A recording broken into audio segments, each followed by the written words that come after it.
Hello, friends, and welcome to episode 84 of Social Harmony, where today I'm joined by Taylor Beck. She is a certified divorce coach, a certified pre-mediation coach, and I've got to say, I really wasn't sure what to expect when learning about her work.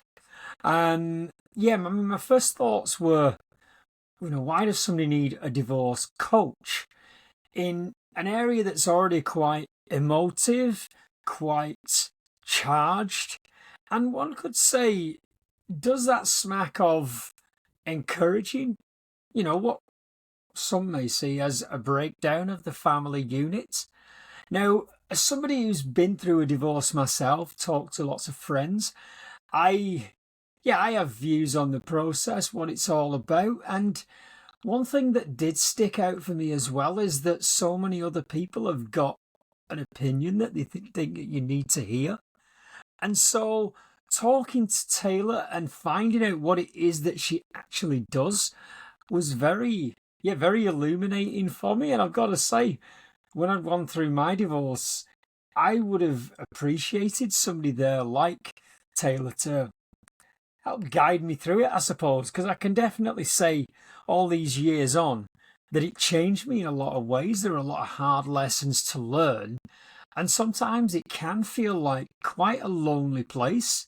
So having somebody there that's got you back, that knows the ropes, and I suppose that can help take some of the sting out of what you're feeling is pretty invaluable. So with that in mind, please, I hope you enjoy the episode as much as I enjoyed recording it, and thanks for tuning in.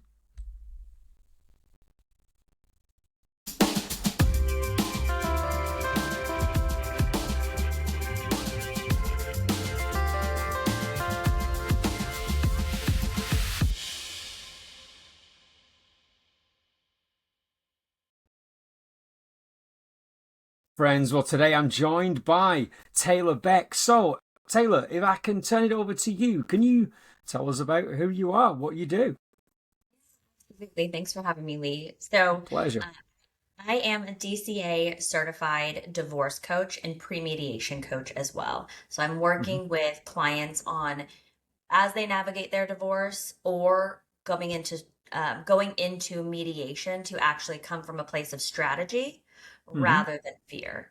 Because so many Okay. people allow the emotions to drive the process. So when they're Mm. working with me, we are actually developing strategy so they can walk through the process with confidence. Okay. All right. Yeah, no, I mean, I can relate when you say about the emotion side of things, and since I've looked into your work myself, it sort of feels like it's something that I could have made use of going through my own divorce. So, well, if I can ask, you've set up Revive and Rise coaching. How did this come about? What was your starting point? Yeah, well, it's kind of a longer path in the sense that I got divorced and wasn't really aware of it either when I was going Hmm. through a divorce, that there were options like this. Obviously, I knew therapy, but not anything outside of legal help that could have helped me adjust through the Hmm. process. And I got divorced or separated in 2021, finalized the beginning of 2022. And then in 2023, I was trying to kind of make a career pivot. In Hmm. at the time I was a single parent full time. I was in corporate America, very toxic and Hmm. really did not allow for that work-life balance. So when I started looking into it and realizing that there was divorce coaching as an option, I really looked at what I could do to get certified because that is really important, is making sure you Hmm. have the proper credentials and training to actually help others navigate the process versus Hmm. just showing up as someone that has been through it. Those are two completely different concepts. So Yeah. I found Divorce Coaches Academy. It is amazing. It's run by Deborah Dokes and Tracy Callahan. And I went through that program in 2023. And that was a pretty long program with courses, training, and then you actually worked one on one with a mentor who Hmm. has been in the divorce coaching space for a while. And then you fully got certified. So at the end of 2023, I got fully certified and launched into Revive and Rise coaching. Hmm. Okay. Can I ask more about the certification? Because this seems something that it's not really a thing here in New Zealand. Just where, I suppose, where did this come from? Obviously, there's been a start point for it, and this has grown outwards from there. So, can I ask about that? What it involves? I suppose is a bit of a deep dive, really, just for my own understanding as much as anybody else's. Yeah. So actually, there are Tracy Callahan and Deborah Dokes that run Divorce Coaches Academy. They created it. They also operate in New Zealand as well. So I actually had somebody in my cohort that was from New Zealand. Well, And they operate kind of all over the world. They do have different sectors. I mm, believe that they just launched a completely different one for another country. So mm, they are trying to be very cognizant of what are those regulations that go into it mhm, because divorce is different everywhere. yeah, And those are important things to know, even though you're not giving legal advice. So for certification, I would say, the process with Divorce Coaches Academy is you are showing up from a place of most likely no experience. Some people have been lawyers or mediators and they are looking for additional training, but mhm, they are walking you through the process on what it actually looks like to support somebody through their own divorce without having it be about your history because those mm, are very different circumstances yeah, and there are a lot of do's and don'ts. They take it very, very seriously. They understand that there are no real regulations when it comes to divorce coaching, and they right, don't want one bad divorce coach to ruin reputation of everybody else. mm, Because when somebody is crossing the lines of the therapy, the legal advice, it's a really, really dangerous scope to be on. mm, So, they walk you through and it's every single week you're doing a live class with them and you actually have coursework and it's you're engaging in real discussions with them so they can actually see are you getting the material, and the mm, material is all the different types of divorces that are out there, collaborative divorce, all of the different types of assessments you can use with people to really mhm, understand like their fears, what's underlying, what are their motivating factors. Because mm, I'm sure, as you are aware, when you went through your own divorce, a lot of times it's really hard to see through the emotional turmoil what the underlying situation is. So, mm, say somebody is, this happens all the time. I work with clients a lot that are struggling to let go of the marital home. mm, So, saying, I really want to get the marital home. I really, this, like, that is their hill they're going to die on. But it's working with them to understand why. mm, Is that a financial fear? Is that a safety fear? Does it have to do with your children? There's so many things. And then when you actually get to the root of what it is, you can work with them on potentially, is that really the hill you're willing to die on? Or mm, are there other options we can look at? Because I am ADR certified specifically, which means mm, alternative dispute resolution. okay, So you are focused on remaining resolution focused mhm, versus conflict focused. mm, And it is really critical to work with clients on de escalating and seeing how you can help them, again, take the emotion out of it, even if it is highly charged, to get a resolution and move the needle forward. mm. Okay.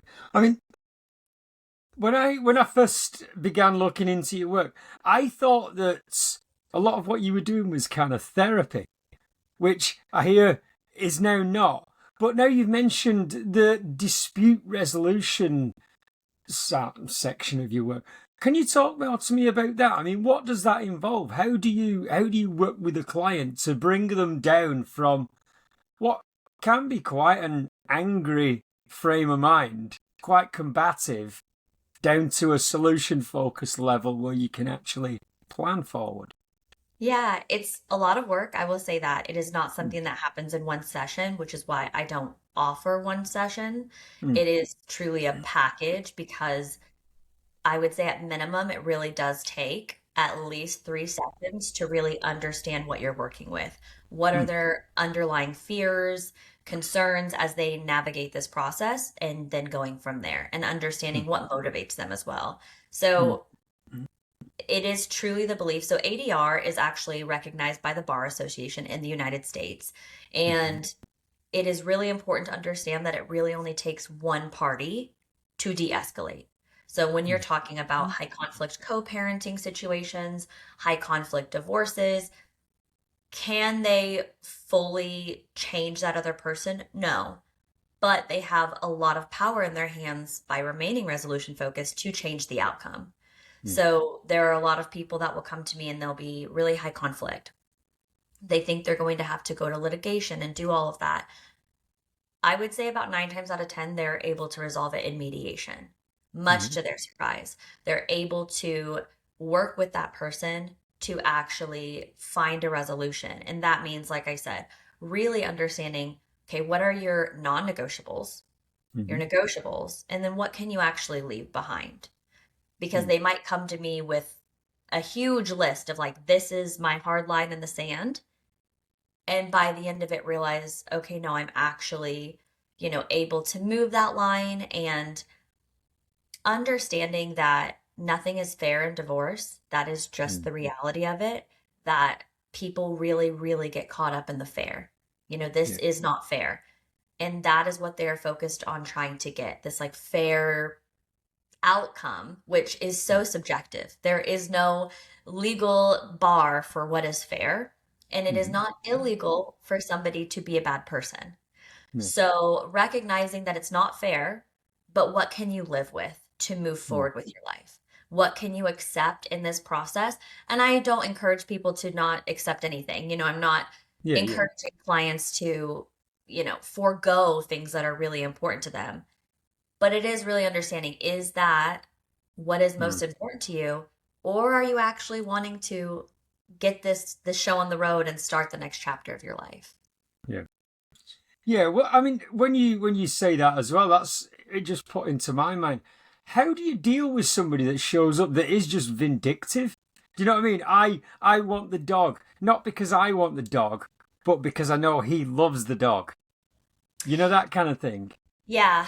Well, I do consults with clients to start. So Mm. I have turned down clients before. It Mm. is quite obvious when somebody is operating from a fear-based mentality or Mhm. emotional based. But it's also obvious when those people are just scared and they're hurt and they are Mm. willing to work to actually, like I said, be solution focused. Yeah. Even in the height of their emotions, somebody just saying, I just need to see a way out, Yeah. versus somebody that it's very clear if they're coming to me for helping them manipulate another party or Mm. do something to, you know, hurt them. And Yeah. Yeah. I will not work with clients like that because they have no intention of being resolution focused. Mhm. Yeah. Can I ask as well? Do you work with men or do you just work with women? You work with across the spectrum.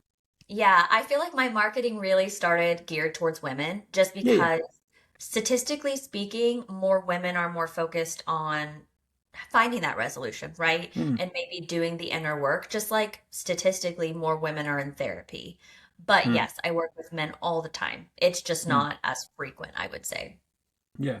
Yeah. I mean, because I suppose my next question would be based on conversations I've had with friends of mine, both female and male, they do tend to approach in quite different ways. So that would be my next question to you. I mean, what, if any, sort of differences do you see with how men start to work with how women will start to work? So it depends what the situation is, obviously. But I would Mm. say the biggest differences is that the women are more emotionally charged and the men are more fear-based. And a lot of that has to do with finances because most of them are the primary earners, understanding how that looks. But again, when you actually get underneath that to really understand what are the underlying fears here, Mm. you can see the bigger picture because Mm. from a human level, it is a huge change for anybody's life to Yeah. end a marriage. So you are really trying to get to the ground level with both parties Mm, to understand. And I will work sometimes with married couples, not together, but when we're talking about, say, pre-mediation coaching, mm, I will work with a married couple if they are open to it. Separately, they each get, a set amount of sessions with me, and that also allows for more success too, because mm, it is confidential what they're saying to me, but you would actually be so surprised that, let's say I'm working with a married couple and the wife thinks, oh, well, he's going to want this. This is what he's going to want. And they're operating from assuming what the other party wants. And then yeah. when I'm working with the husband, it's quite surprising that they're nowhere close to accurate. Mm, And where a lot of people get in trouble is the assumptions they're making about the other party rather than working from their own needs and wants and going from mm, there. mm. That sounds interesting to me because, again, working, I suppose, in a therapy kind of field, I would never be allowed to do that. But I think it would be so beneficial having insight into both camps in order to guide a resolution. So I find that's, yeah, I find that quite interesting. Like I said, ethically, I would never be allowed to do that. So yeah, no, I can see that being quite good. So then, if I can move forward, I wanted to ask, and this is the assumption that when it comes to divorce, women have checked out 6 months earlier. I know that might be a bit of a cliche, but do you find that there's any truth in that? No. I Mm, mean, yes, absolutely, there are some women that do, mm, but they are actually not the majority of my clientele. The mm, majority of my clientele feel overwhelmed mm, because they haven't checked out 6 months prior. If mm. somebody has, typically they are a little bit more, they're not operating emotionally, right? Because Yeah, they've had a lot of time and space to work through those yeah, versus somebody that feels blindsided by the divorce, or say there mm, was an affair, or all of the other instances. Or mm, even if they did initiate it, they're still maybe in the state of shock, like, mm, oh, I can't believe I'm fine. This is the direction it's going. They just feel defeated, and that's their only option. mm. So typically, the people I'm working with, it is not that they've checked out months prior. They are in the height of the overwhelm. Yeah, yeah. It's one like I ask. I suppose it's one. There's a lot of when it comes to divorce, let alone just that situation. There's a lot of societal assumptions, or I suppose it feels like everybody's got an opinion. Because I mean, I'll say for my own situation, it was a long time coming. It was me that actually said it, but we both felt the relief. But then there was a bit of a calm, and then just things took a bit of a turn that weren't so great. So yeah, I was sort of, I suppose for my own thinking, I I felt like in a way that I'd checked out, but in reality, there was still a lot more to come. Yeah, And so, I mean, I suppose when it comes to working with somebody, yeah, about this overwhelm that we see, how do you calm them? How do you deal with that? Because I don't know about you, I found there's always, but what if that kind of thing? There's always something else to pick at, you know? absolutely. And while I can't essentially remove all of the overwhelm, Hmm, my purpose is sifting through what's glass and what's rubber. hmm, So, what can you let drop for the moment and what really needs to be priority? hmm, That's one of the biggest things, especially as it pertains to mediation, but hmm, really in the entire world of their divorce. And everybody has different circumstances. I don't know how hmm, it is in New Zealand, but for the United States, there's a lot of states that operate where you have to be separated legally for a year before hmm, you can actually file for divorce. So hmm, there is a lot to go through still in that year. There is a lot to process, and somebody is still tied to that person, especially hmm, when they are looking for that. I want this to be done. I want this to be over with. So when I'm working with somebody and it's majority in the overwhelm, it's sitting there hmm, and saying, what is the strategy here? Because Mm. they need to operate from clarity, not chaos. Yeah. And you don't get clarity until you are actually putting in the work to think about what you want and put on pause what you think they're going to do or want. Mm. Since that is where a lot of the reactive overwhelm comes from, is like Mm. you said, but what if? But Mm. what if? And you can stay paralyzed in that forever if Mm. that is where you stay versus getting pulled out by strategy. Mm. Yeah. No, and that's one again. Like I said, with my peer circle, I do see a lot of that. There is quite a lot of hanging on to emotion, hanging on to I don't even know what, just not from a place of calm and clarity. So, well, if I can ask, as part of your one of your packages, you look at rediscovery of who you were pre-divorce. Can I ask about that? What does that look like from start to end? Yeah, well, I'm sure you're aware of this. When you are getting married with somebody, it is human nature to let a lot of things you maybe did previously, pre-marriage, go Mm. to the wayside, Mm. especially in parenthood, right? What I see a lot with women specifically is their entire identity is around survival, is parenthood. Their majority of them are single parents in a marriage Mm. and understanding and looking at who were they before all this, Mm. because a lot of people revolve their identity around that relationship. Mm. It is grieving. It Mm. is like a death, even when this person is alive, to know that there is a death of that relationship, of what you thought it could be or would be when you married this person, and Mm. trying to figure out, well, what made you happy before? What Yeah. things brought you peace before? And a lot of people will look at me and go, I don't know. I don't remember. Mm. And it's really exploring that and getting comfortable with exploring that, because Mm. you now have to operate from a place of solo versus Mm. duo. And that can be Yeah. tricky to untangle. Mm.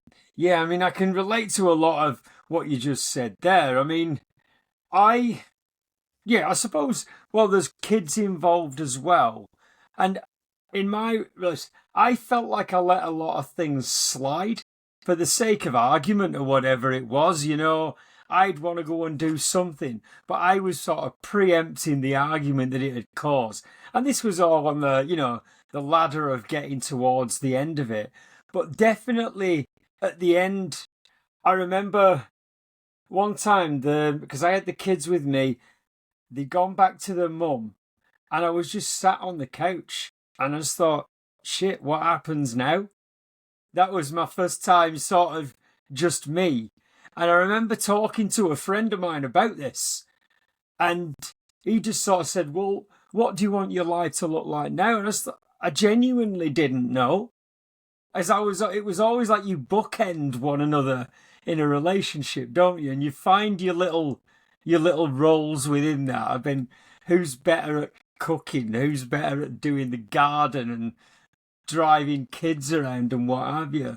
And one you've said there that it's it is a grieving process. I didn't really see it as such. It was, I suppose, there's a lot of feeling. I mean, there's a lot of relief. Yeah, I want to be on the other side of this, but when you actually get it, what do you do with it?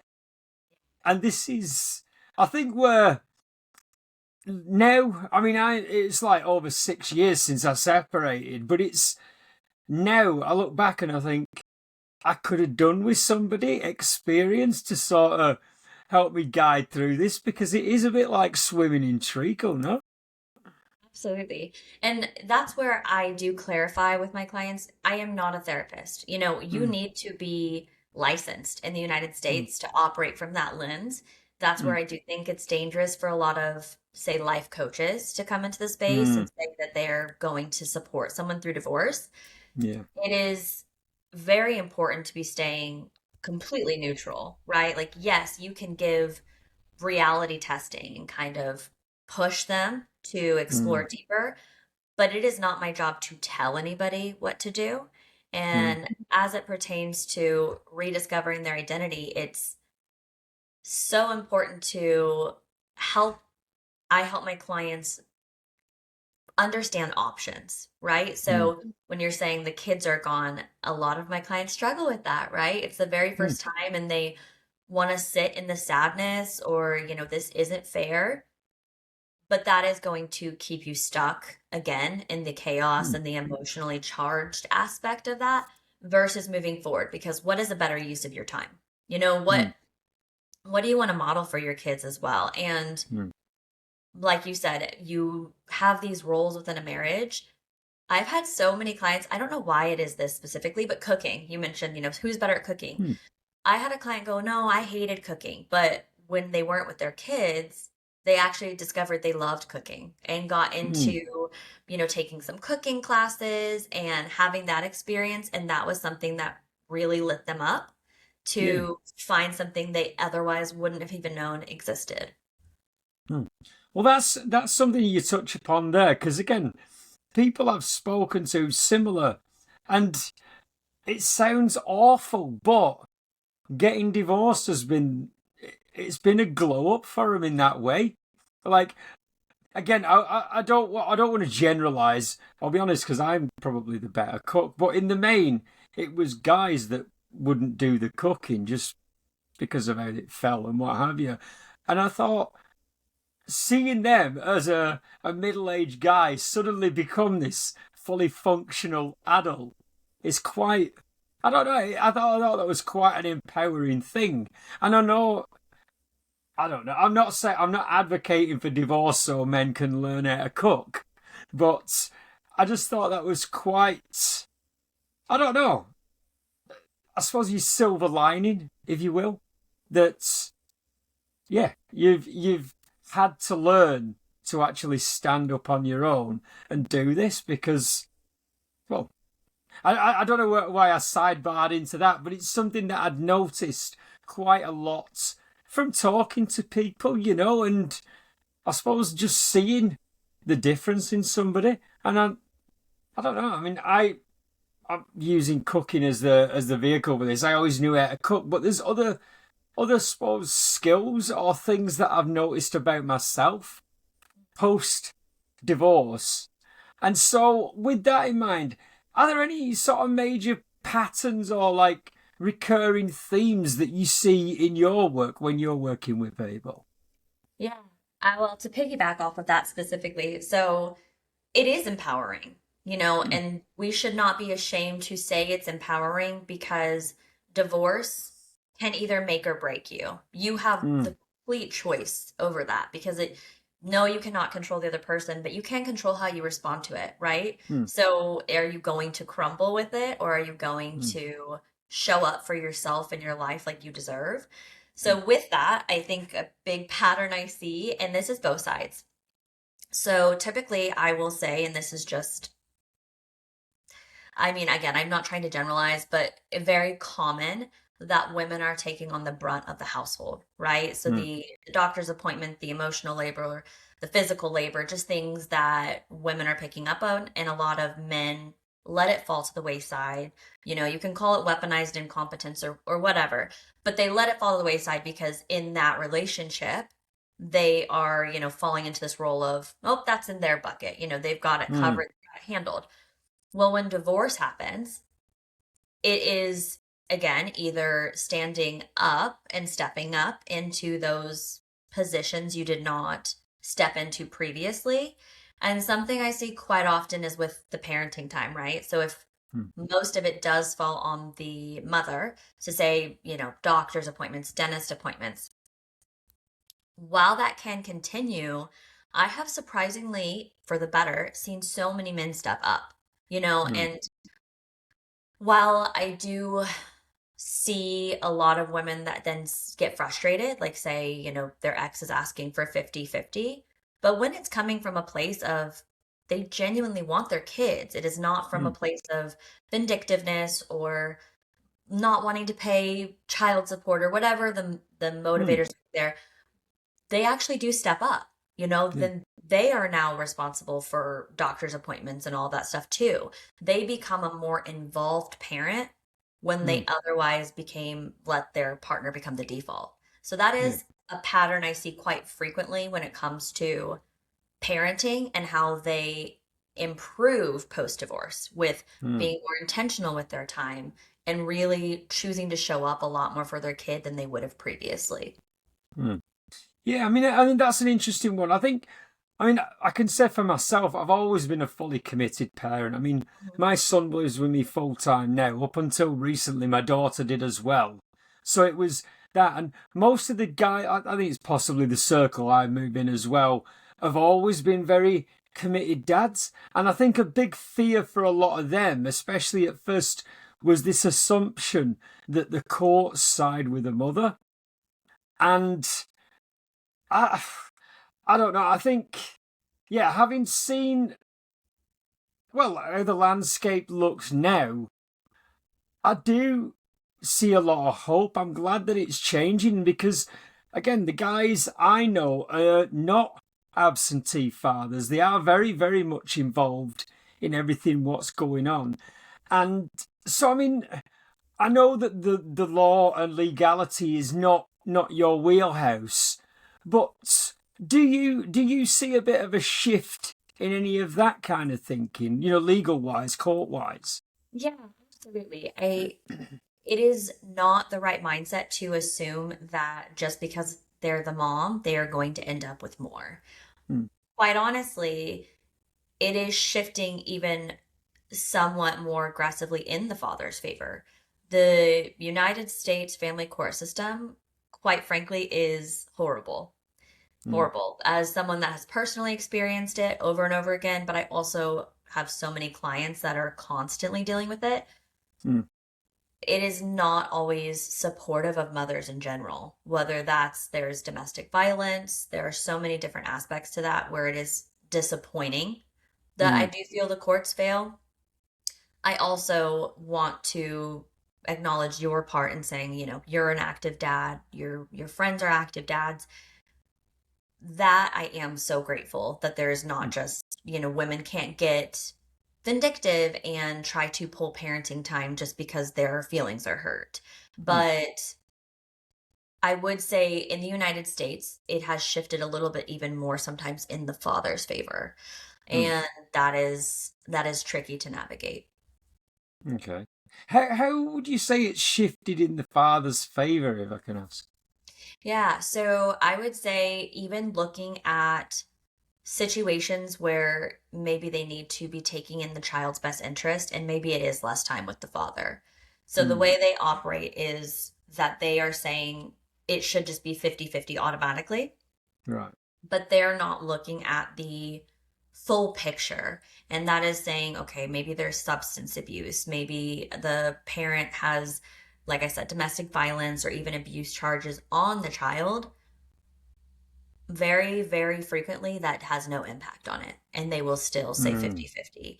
That's where it's a bit disappointing and where I say I believe it is more in the father's favor, just because from a personal lens, I think it is so, so important for a child to have equal time with both parents as Mm. long as they are both safe and Yeah. healthy.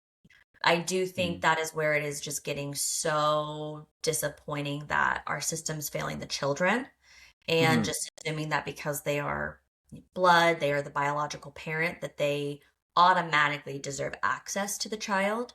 Mm. And I do think that for both parties, that's not just to say for men, for women Yeah. too. Like they need to be showing they are a consistent, safe place.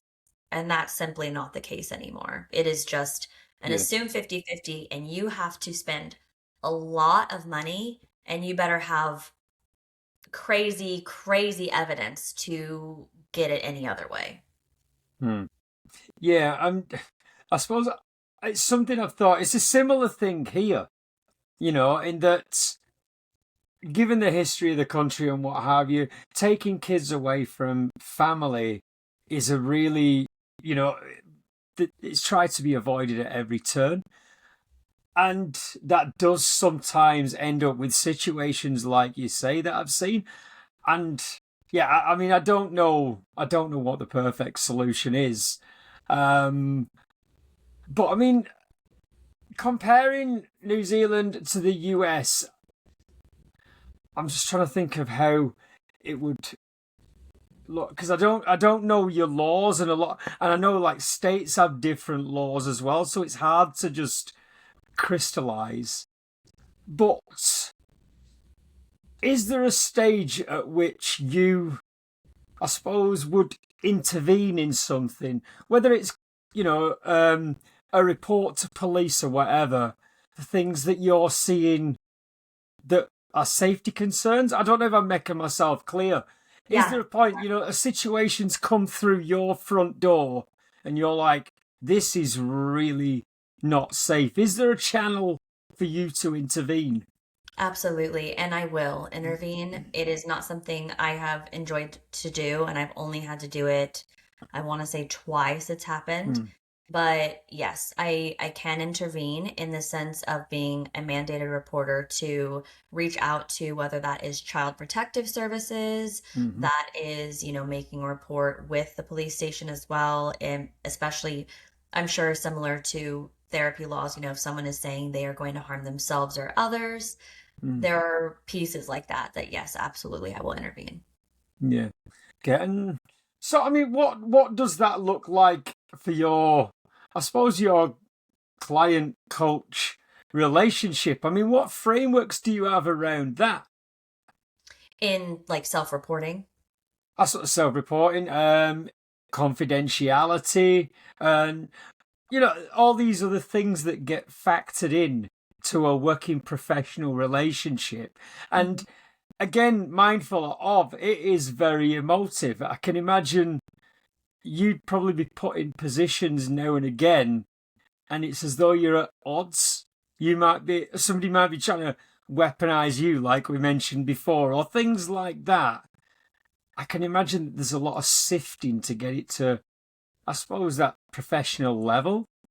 Yeah, so my contract is very curated towards that, which is Hmm talking about the confidentiality, which is the only circumstance in which it would be breached is if I would have to self-report, which that Mm, is due to self-harm, harming others, or dangers to the children. yeah. So those are really the only circumstance in which any confidentiality would ever be breached.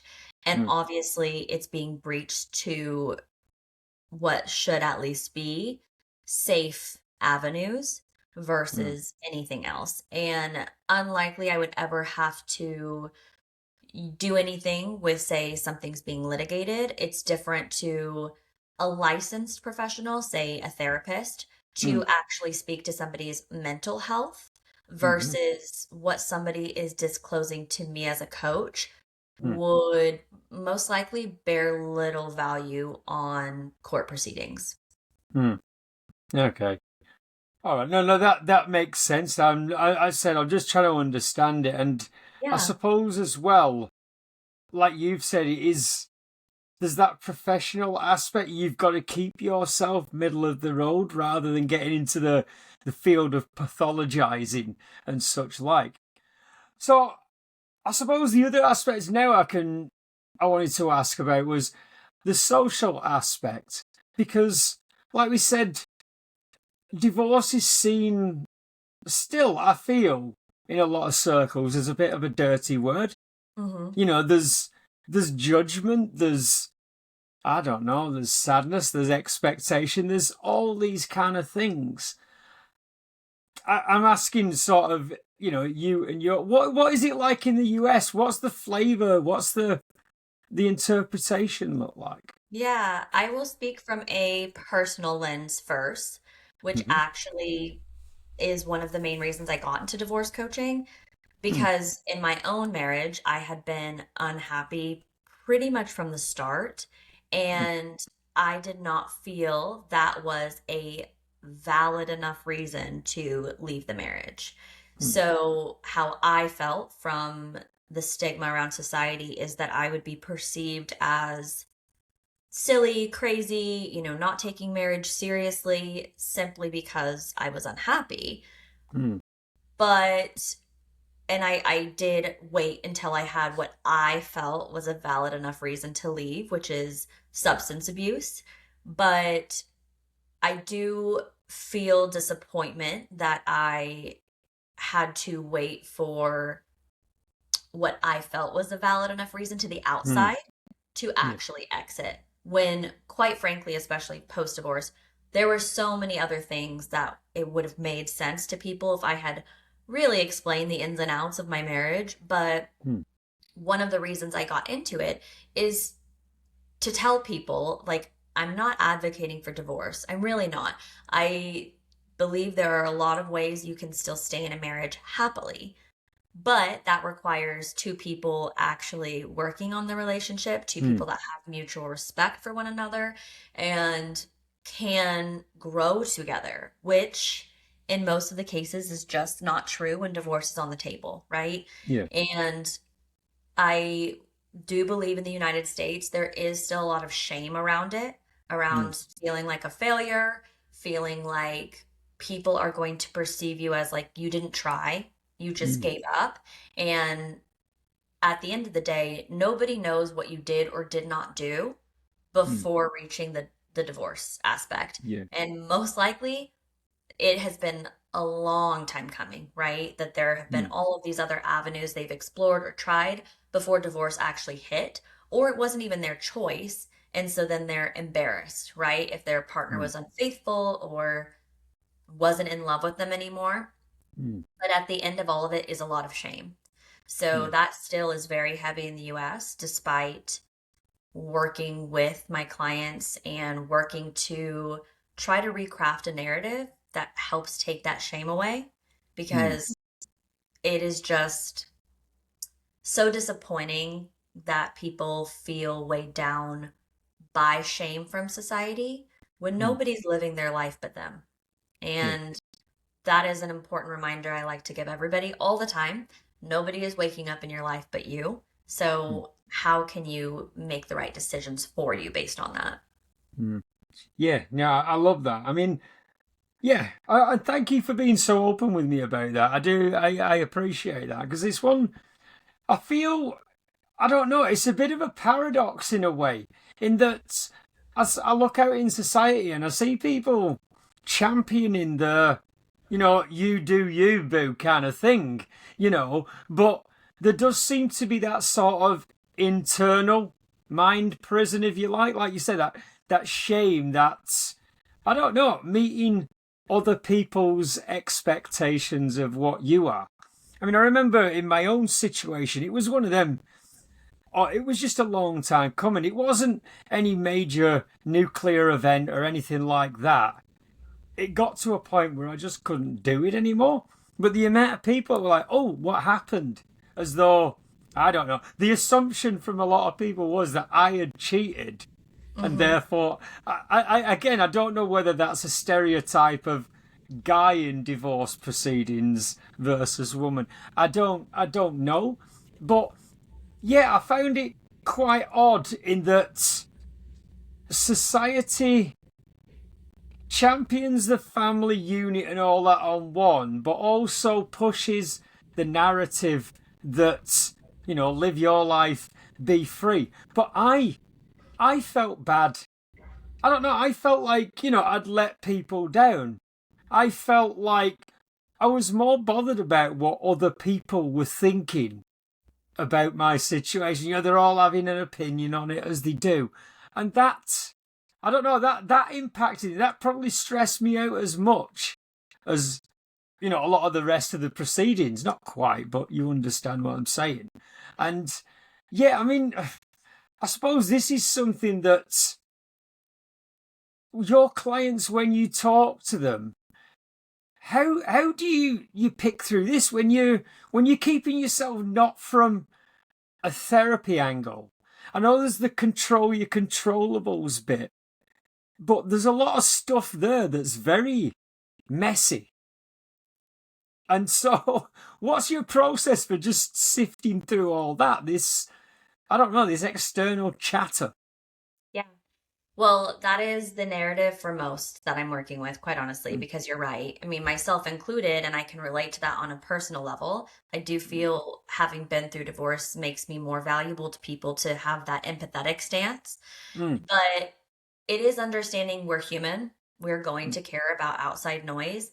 But like I mentioned before with my training, there are so many different assessments you can use to mm, really work with someone to understand what their underlying needs are that aren't being met as well. And that's mm, not from a therapy lens, that's truly from a black and white, doing different assessments. Like there's a scarf assessment. There are so many different models where you can kind of really understand where a person is coming from, like what's important to mm, them. And when you mm, really understand that, you can work with them on how to shut down the outside noise. mm, So, another reason it's so important to do so is because in divorce proceedings, so many of my clients come in going, well, my mom wants me to do this. My dad wants me to do mm, this, or my friends think I should get this. And that just doesn't matter because, again, they're mm, not living your life. Or yeah, they'll say, well, this is what this person got in their divorce, and it's really similar. Maybe it is, but that's not where we need to sit with what are you looking for.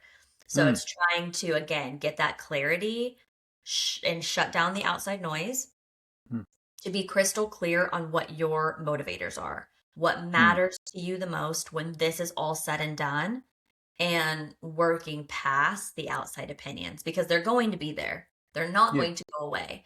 But if you are crystal clear on what you know is in your best interest, as if you have mhm, children, what's in their best interest, you can move forward with, like I said, more clarity, more confidence, which mm, does help that outside noise impact a little bit less. And it helps you make sure that you're operating from your own needs and wants versus theirs. yeah. No, I love that. I love that. Can I ask though, scarf assessment? I don't know what that is. Can I just ask you to give me a brief synopsis of that? Just, and I suppose again, so others can understand how it's approached and make sense in their own mind. Yeah, so anybody can look up the SCARF assessment online. It's not one that I will like send a candidate or client to do. I Mm, will do it with them over our session. yeah. And it's really understanding what matters to you most when you are there's the S, the C, there's periods in between. And off the top of my head, I now cannot even tell you what each of them stand for, but it's it's how we feel about how society perceives us, right? Mm, And what motivates us more? Is it external validation? Where is that coming from? Are we more materialistic? Are mm, we, you know, a little bit more humble?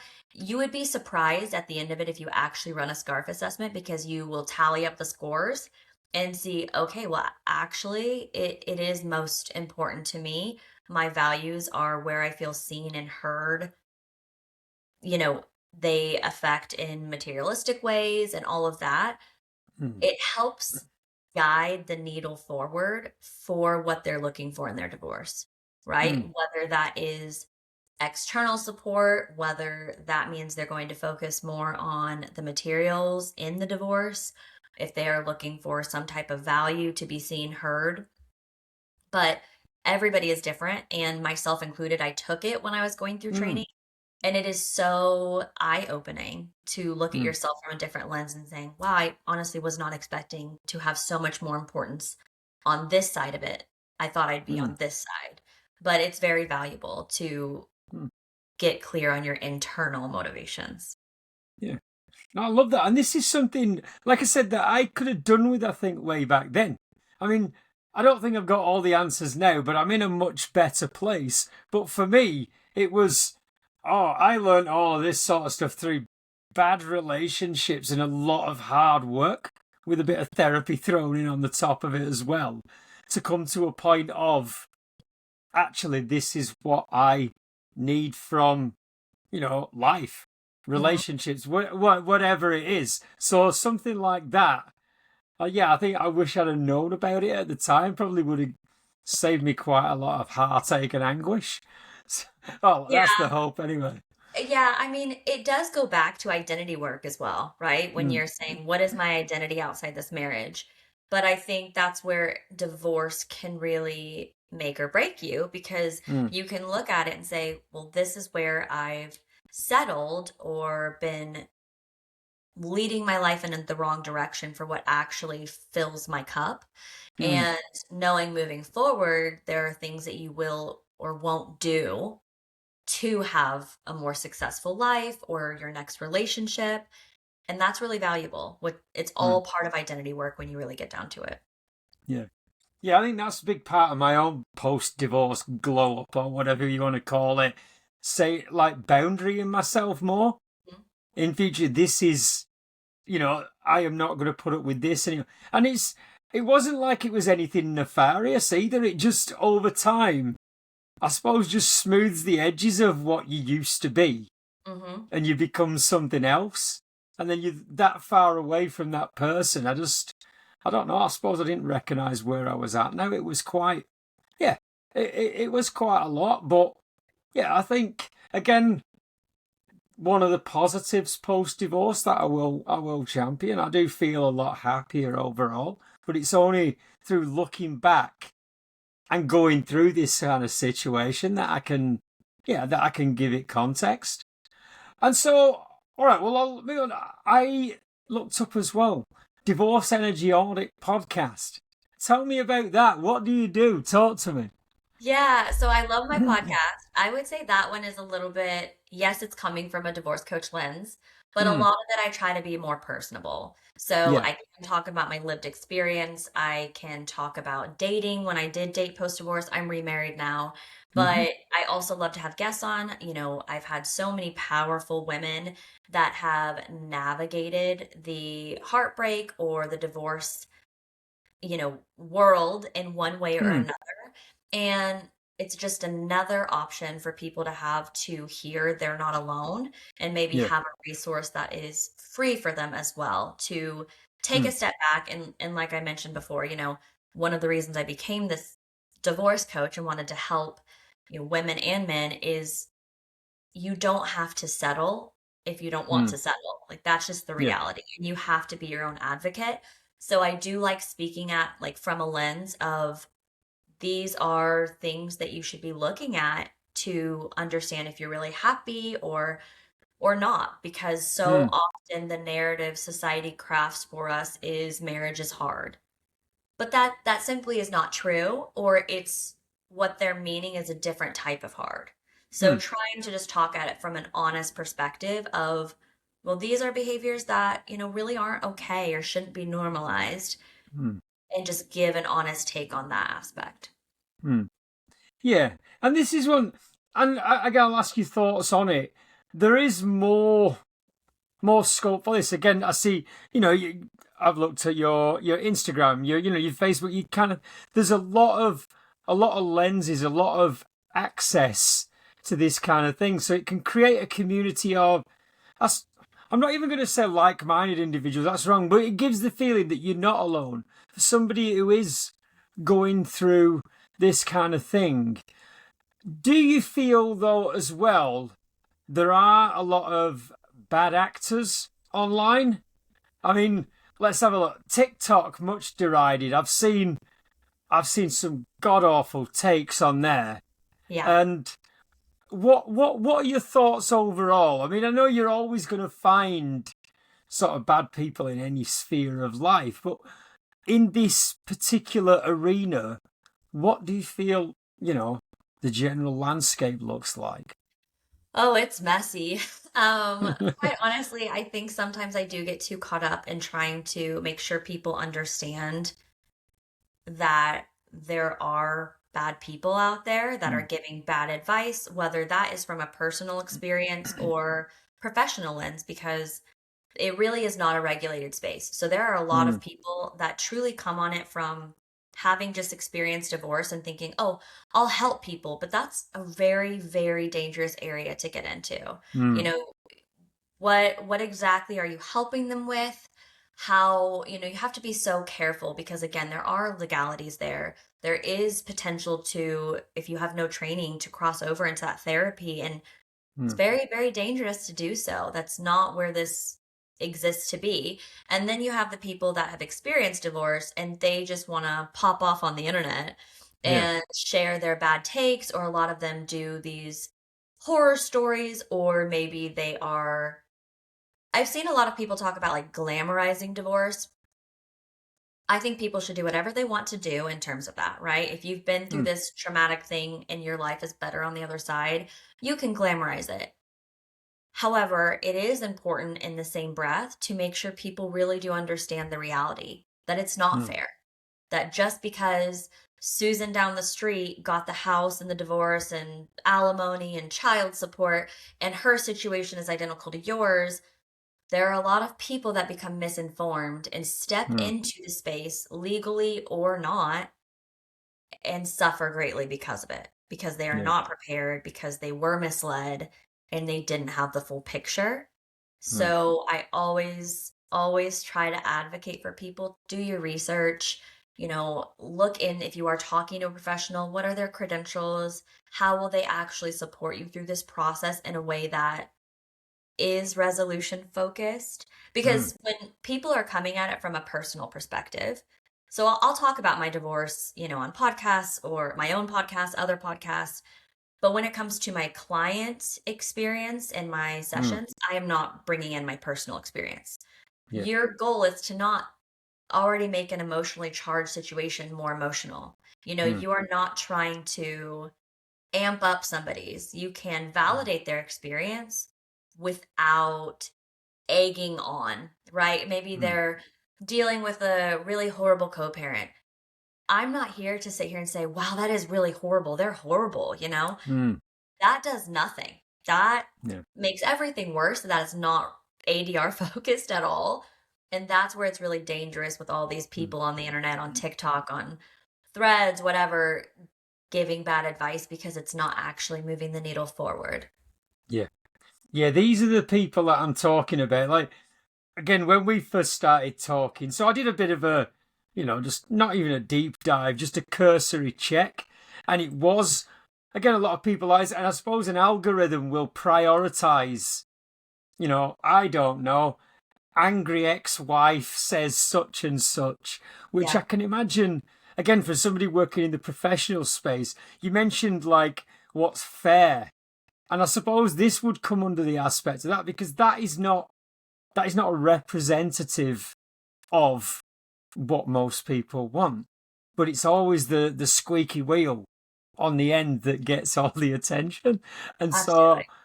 yeah, I can imagine that just makes what you do that bit harder is what I'm saying. So I'm glad it's not just me that's noticing this kind of thing. Oh, I notice it every day.